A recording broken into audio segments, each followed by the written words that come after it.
बयनिसिमबो खुलुमहरबाय। लोगोसे बे समाव आङो नोंथांमोननि गेजेराव मोनसे गोदान भिडिअ लानानै फैबावबाय। नोंथांमोना भिडिअखौ फारियै जोबजासिम नायलांदो।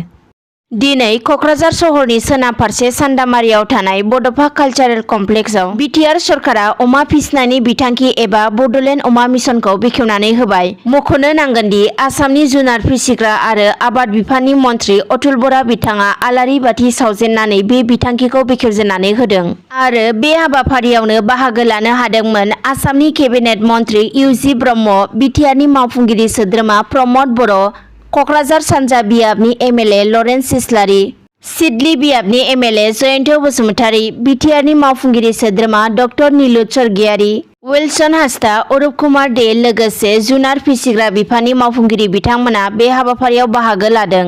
मोनथिनो मोननायाव बे अमा मिशननि सिङाव मोन 30,000 नखरफोरखौ अमा फिसिनो थाखाय खाबु होनाय जागोन आरो 5,000 सुबुङा बे मावथांखियाव खामानि मावनायनि खाबु मोनगोन होनना मिन्थिनो हादों। बे हाबाफारियावनो बाहागो लानानै आसामनि मन्थ्रि अतुल बरा बिथाङा बुङोदि BTC सरकारा बड'लेण्ड अमा बिथांखि लानाया थारैनो जोबोर बाख्नायथाव आरो बे बिथांखिया जाफुंसार जायोब्ला दुलाराय सा सानजा ओनसोलावनो अमा बेदर आरो अमा फिसिनायनि हारिमुवा जौगासारगोन होनना बुंथिनायजों लोगोसे जोबोद मुलाम्फा जागोन आरो रांखान्थि बिथिङाव जौगाखांगोन होनना बिथाङा बुंथियो।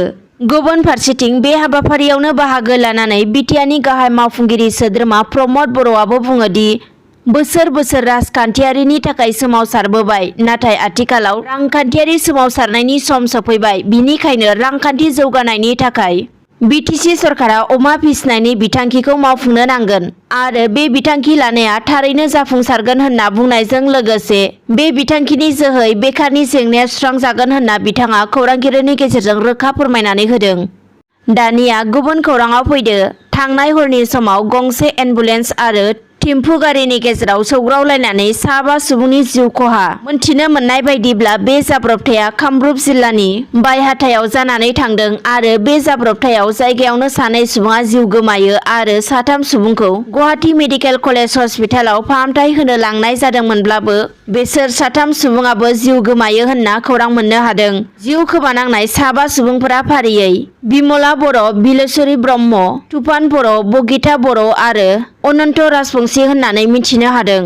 58 नं तामुलपुर बियाबनि बारग' MLA एबा BJPनि सासे गोख्रों दैदेनगिरि इमानुएल मुसाहारि बिथाङा गावनि राजखान्थियारि मुलाम्फानि थाखाय UPPL दोलोखौ एबा BTRनि मावफुंगिरि सोद्रोमाखौ नंखाय बाथ्रा बानसावगासिनो दङ।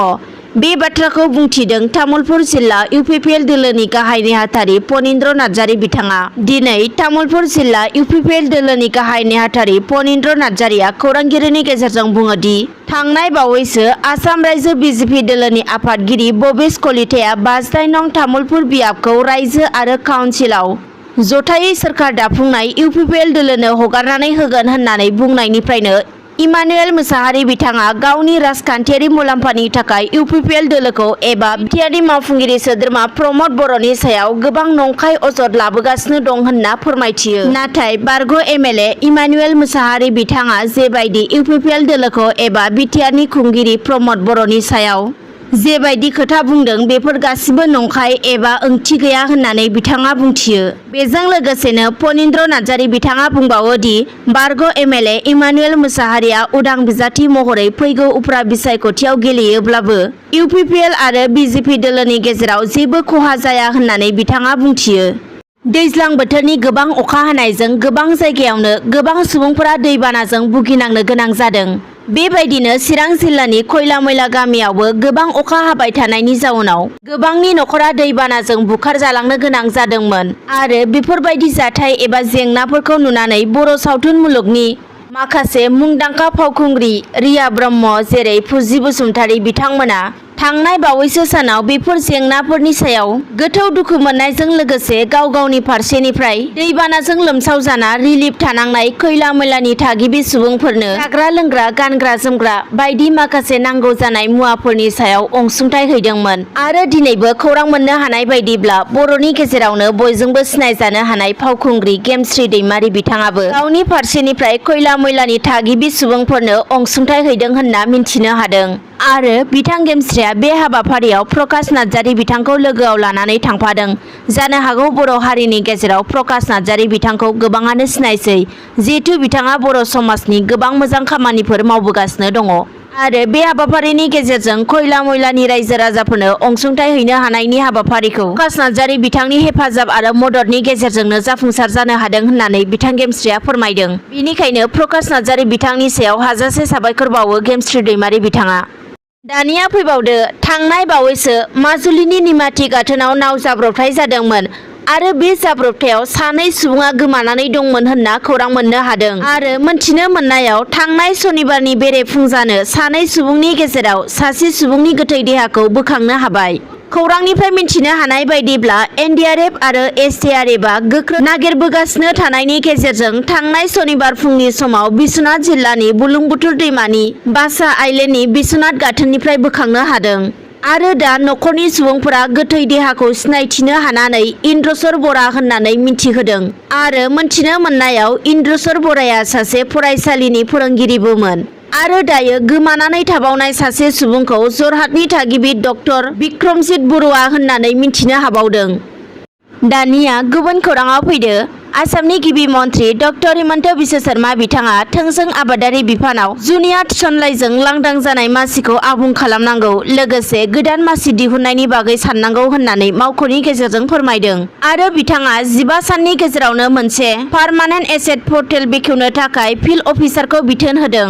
बेजों लोगोसे आबाद दिहुनथाय आयदानि जाबायदि गोनांथि बिथांखिफोर दङ, बेफोरखौ मावफुंनो नायफामफिननायजों लोगोसे रायजोआव आबादा गुदि दिहुनथायनि अनगायैबो राङारि जौगानायनिबो लामा जानांगौ होननानै आसामनि गिबि मन्त्रि डक्टर हिमन्त बिश्व शर्मा बिथाङा रोखायै बुंथियो। बेनिखायनो आबादारि बिफानाव लांदां मासिखौ आबुं खालामखांनायनि उनावनो थाबैनो बिसोरखौ मावख'आव दैथायहरनांगौ होननानैबो बिथाङा बुंथियो।